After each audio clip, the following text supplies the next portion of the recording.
Výborně, jeskyně pokračuje, čas 66,77. A nyní tady vidíme návazné rozeskakování koncem.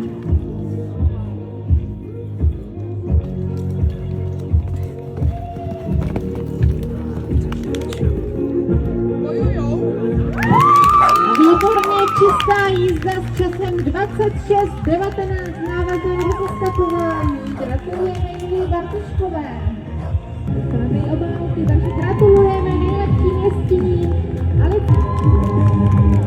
A děkujeme jeskyním za skvělý jezdecký výkon.